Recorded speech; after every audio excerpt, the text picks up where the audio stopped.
Hello नमस्कार दोस्तों, मैं प्रकाश और आप देख रहे हैं मिशन अब्रॉड। दोस्तों, मिशन अब्रॉड यूट्यूब चैनल में आप सभी का स्वागत है। आज की जो वीडियो होने वाली है ये है कनाडा स्टार्टअप वीजा के ऊपर, जैसा कि आपने थंबनेल पढ़ लिया होगा। और कनाडा स्टार्टअप वीजा के थ्रू आप विद फैमिली माइग्रेट हो सकते हैं। आप चाहें तो इंडिया में ही अपना पीआर ऑब्टेन कर सकते हैं। इसके लिए क्या प्रोसेस है, क्या आपको रिक्वायरमेंट रहेगी और ये वीजा किन लोगों के लिए है, ये भी आपको इस वीडियो में देखने को मिलेगा। तो चलिए इस वीडियो में हम डिटेल में बात करते हैं। सबसे पहले मैं अपने सब्सक्राइबर्स को थैंक्स कहना चाहूंगा जो अभी तक हमारे चैनल पे बने हुए हैं। लास्ट 2 ईयर से मैं वीडियोस पोस्ट नहीं कर पाया किसी पर्सनल रीजंस की वजह से, लेकिन अब कंटिन्यू वीडियोस आते रहेंगे। और नए सब्सक्राइबर्स को मैं वेलकम करता हूं अपने चैनल पे। आप चाहें तो हमारा सब्सक्राइब बटन दबा सकते हैं, साथ ही साथ आप बेल का बटन भी दबाएं ताकि आपको नोटिफिकेशन मिलती रहे जब भी हम कोई नई वीडियोस पोस्ट करें। अब बात करते हैं कनाडा स्टार्टअप वीजा है क्या। ये एक वीजा कैटेगरी है जहां पे आपको और आपकी फैमिली को कैनेडियन गवर्नमेंट पीआर प्रोवाइड करती है। आप कनाडा जाके जॉब कर सकते हैं, कनाडा जाके अपना बिजनेस कर सकते हैं, आपकी फैमिली वहां पे जॉब कर सकती है, साथ ही साथ आपको कनाडा में बिजनेस करने का मौका मिलता है यहाँ पे। और सबसे इंपॉर्टेंट है, अगर आपका बिजनेस कैनेडियन गवर्नमेंट को लगता है कि कंट्रीब्यूशन हो रहा है उनकी इकोनॉमी में, तब आपका बिजनेस अप्रूव होगा। बात करते हैं आप कनाडा में किस तरह का बिजनेस कर पाएंगे और कैसे आपने कनाडा स्टार्टअप वीजा के लिए अप्लाई करना है। सबसे पहले किसी भी बिजनेस को स्टार्ट करने के लिए आपको एक बिजनेस प्लान की जरूरत पड़ती है। अगर आपका बिजनेस प्लान रेडी है, आपका प्रोजेक्ट फाइल रेडी है बिजनेस की, तो आपने वो फाइल सेंड करनी होती है। एक डेजिग्नेटेड ऑर्गेनाइजेशन होती है जिसे इंक्यूबेटर कहा जाता है। तो आप उस इंक्यूबेटर को अपना प्रोजेक्ट फाइल सेंड कीजिए। जब आपका प्रोजेक्ट फाइल अप्रूव हो जाएगा तब आप वीजा के लिए अप्लाई कर सकते हैं। हालांकि बीच में टाइम काफी लगता है, 4 से 6 महीने का टाइम लग जाता है इसमें। अगर आप अभी से स्टार्ट करते हैं तो जून जुलाई तक आपका वीजा आपको मिल जाएगा। आप इजीली कनाडा माइग्रेट हो सकते हैं विद फैमिली। अब कौन से बिजनेस अप्रूव होते हैं, कौन से बिजनेस डिसअप्रूव होते हैं। सबसे पहले कौन से बिजनेस डिसअप्रूव हो सकते हैं। हॉस्पिटैलिटी से जुड़े हुए बिजनेस जैसे रेस्टोरेंट्स हैं, या फिर आप होटल्स वहां पे ओन करना चाहते हैं या होटल रन करना चाहते हैं। प्रॉपर्टी से रिलेटेड बिजनेस है जिसमें ग्रोथ नहीं है, जिसमें आप जॉब जनरेट नहीं कर रहे हैं। ऐसे बिजनेस अगर आप करना चाहते हैं तो बहुत कम चांस होते हैं अप्रूवल के। लेकिन अगर आप इंडस्ट्री के अकॉर्डिंग बिजनेस फाइल लगाते हैं, ऐसा बिजनेस करना चाहते हैं जो कि आईटी स्पेस से बिलोंग करते हैं। आईटी स्पेस से बोले तो आईटी ओरिएंटेड बिजनेसेस हैं। जैसा आपको पता है कि सारा बिजनेस पूरा वर्ल्ड डिजिटलाइज हो चुका है, तो आईटी से जुड़े हुए सारे बिजनेसेस अप्रूव हो सकते हैं। साथ ही साथ मेडिकल से जुड़े हुए बिजनेस भी अप्रूव हो सकते हैं। लेट्स से आप एक हॉस्पिटल ओपन करना चाहते हैं तो हॉस्पिटल से जुड़ा हुआ बिजनेस भी आपको एक चांस बनता है कि आपका 80% 90% अप्रूव हो जाएगा। ऐसा नहीं कि कोई भी बिजनेस आपने लगा दिया अप्रूव हो जाएगा। डिपेंड करेगा आपका प्रोजेक्ट किस तरह का है, किस तरह से आपने प्रेजेंट किया हुआ है, उसी के अकॉर्डिंग आपका प्रोजेक्ट फाइल अप्रूव होती है। देन आपको 4 से 6 महीने का टाइम लगता है कि आपका वीजा आपको मिल जाता है।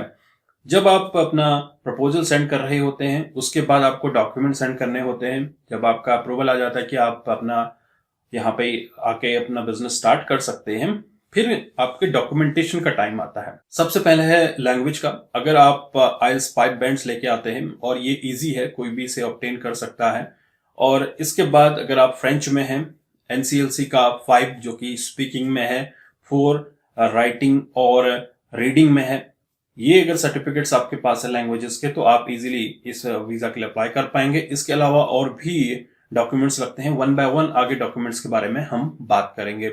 आप चाहें तो इस वीजा को अपने ऑनलाइन खुद ही अप्लाई कर सकते हैं या फिर कंसल्टेंट की मदद ले सकते हैं। मैं तो आपको यही रेकमेंड करूंगा कि कंसल्टेंट की मदद लीजिए, क्योंकि कंसल्टेंट की मदद से आप इजीली एक कैनेडियन स्टैंडर्ड का बिजनेस प्लान बना पाएंगे।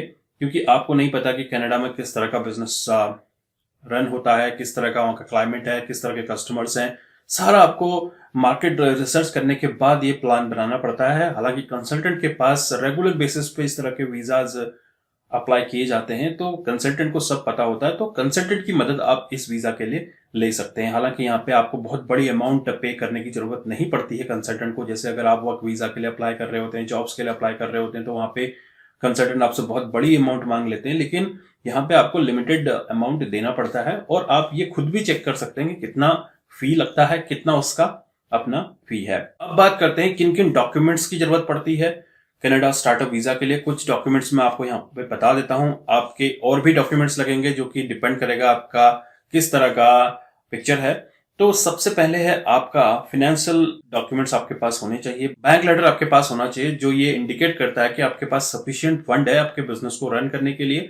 प्लस आपको कनाडा अगर मूव हो रहे हैं, आपकी फंडिंग प्लस आपके फैमिलीज की फंडिंग भी होनी चाहिए, जो कि पर पर्सन अगर हम बात करें लगभग 13,000 कैनेडियन डॉलर आता है। फैमिली मेंबर्स का प्लस 3,000 आप ऐड कीजिए पर पर्सन।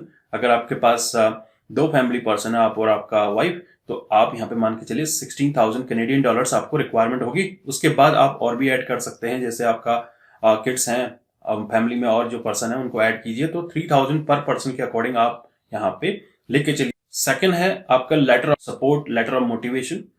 लेटर ऑफ सपोर्ट का मतलब है कि जब आप कनाडा में बिजनेस करने आ रहे हैं तो आप किसी न किसी डेजिग्नेटेड ऑर्गेनाइजेशन के थ्रू जुड़े होंगे जो कि आपको फंडिंग करेंगे। अगर आप सेल्फ फंडिंग हैं तो आपको फिर भी अपना लेटर ऑफ सपोर्ट प्रेजेंट करना पड़ेगा कि आप सेल्फ फंडेड हैं। और अगर आपका कोई अदर इन्वेस्टर है तो उसके थ्रू भी आप अपना लेटर ऑफ सपोर्ट प्रेजेंट कर सकते हैं। लेटर ऑफ मोटिवेशन का मतलब है कि आपको यहाँ पे ये बताना पड़ेगा कि आप क्यों कनाडा में अपना बिजनेस स्टार्ट कर रहे हैं। ये कुछ ब्रीफ डॉक्यूमेंट्स है जो आप खुद भी ड्राफ्ट कर सकते हैं। इसीलिए मैं आपको बोल रहा हूं कि आपको कंसल्टेंट की मदद जरूर लेनी पड़ेगी। बात आती है इसके बाद आपका लैंग्वेज का। आइल्स का 5 बैंड आपके पास होना चाहिए, और जो फ्रेंच लैंग्वेज में है उनका NCLC 5 जो कि स्पीकिंग में, और 4 बैंड्स आपके रीडिंग एंड राइटिंग में होनी चाहिए। इसके बाद आपका एजुकेशन का है। एजुकेशन आपकी एटलीस्ट 1 ईयर डिप्लोमा आपका पोस्ट सेकेंडरी इंस्टीट्यूशन से होना चाहिए। अगर आपका MBA है या फिर आप हाईली एजुकेटेड हैं तो आपको यहाँ पे कोई भी जरूरत नहीं है कि आप अपनी एजुकेशन के बारे में ज्यादा चिंता करें।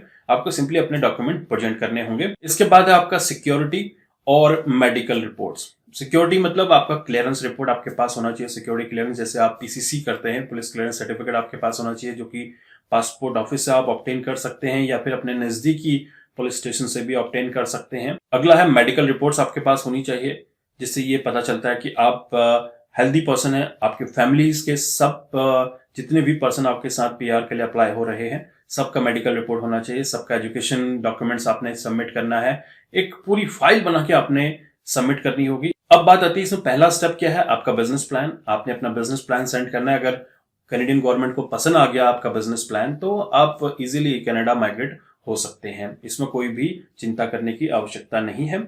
और दूसरा, आपके पास फंड होना चाहिए, और इसके बाद फैमिली डिटेल्स, कुछ अदर फॉर्मेलिटीज होती हैं। इसके बाद आप सारे डॉक्यूमेंट्स ऐड करने के बाद चाहे तो इंडिया से ही अपना PR अप्लाई कर सकते हैं, या फिर आप कनाडा लैंड होने के बाद 4 से 5 महीने में अपना PR ऑब्टेन कर पाएंगे। और PR ऑब्टेन होने के बाद आप इजीली सिटीजनशिप के लिए अप्लाई कर सकते हैं। लेकिन इसमें थोड़ा सा हेक्टिक प्रोसेस है, ये नहीं कि आपने सोचा और हो गया। आपको लगे रहना पड़ेगा इसके पीछे। आपको यहाँ पे एटलीस्ट 5 से 6 महीने या फिर 1 साल का टाइम भी लग सकता है, तो इसके लिए प्रिपेयर रहें। साथ ही साथ आपका जब बिजनेस प्लान अप्रूव हो जाता है तो आपको एक इन्वेस्टमेंट लेटर मिलता है, जिसके थ्रू आप PR के लिए अप्लाई कर सकते हैं। अब बेनिफिट्स क्या है कनाडा स्टार्टअप वीजा के? पहला है आपका टैक्स में रिबेट आपको मिल सकता है। जब आप कनाडा में अपना बिजनेस स्टार्ट कर रहे हैं, आपको कनेडियन एनवायरनमेंट का उतना नॉलेज नहीं है, तो कनेडियन अथॉरिटीज आपका टैक्स रिबेट दे सकती है। सेकंड है, आप पार्ट टाइम जॉब के लिए अप्लाई कर सकते हैं। पार्ट टाइम जॉब कर सकते हैं, अपनी फैमिलीज के साथ आप जॉब कर सकते हैं जब तक आपका बिजनेस पूरी तरीके से रन नहीं होता। ये पार्ट टाइम जॉब्स रहेंगी। हालांकि आपके फैमिली मेंबर्स भी जॉब कर पाएंगे, जिससे कि आपको सपोर्ट मिल जाएगा। हालांकि अगर फंड की बात करें तो आप मान के चलिए 20,000 मिनिमम आपका यहाँ पे फंड लगने वाला है। इसके ऊपर कोई भी लिमिट नहीं है। डिपेंड करेगा आपका बिजनेस क्या है, कितना बड़ा बिजनेस आप कर रहे हैं, कितनी बड़ी टीम आपके पास है, ये सब आपको कैलकुलेट करना पड़ेगा और बिजनेस प्लान में आपने इसे शामिल करना पड़ेगा। तो उसी के अकॉर्डिंग आपका यहाँ पे कॉस्ट निकलेगा। अगर आप बिजनेस ओनर हैं, ऑलरेडी इंडिया में बिजनेस कर रहे हैं, तो कनाडा स्टार्टअप वीजा के थ्रू आप इजीली कनाडा PR ऑब्टेन कर सकते हैं। बहुत सारे व्यूअर्स के मुझे क्वेश्चन आते हैं कि सर क्या हम कनाडा माइग्रेट हो सकते हैं, मेरे पास इतने करोड़ रुपए हैं, क्या मैं कनाडा जा सकता हूं? तो आप कनाडा जा सकते हैं। आप अपनी बस एलिजिबिलिटी चेक कीजिए। आई होप दोस्तों आपको कनाडा स्टार्टअप वीजा के बारे में इंफॉर्मेशन मिल चुकी है। कोई भी क्वेरीज हो आपको कनाडा स्टार्टअप वीजा से रिलेटेड तो आप हमें कमेंट कर सकते हैं।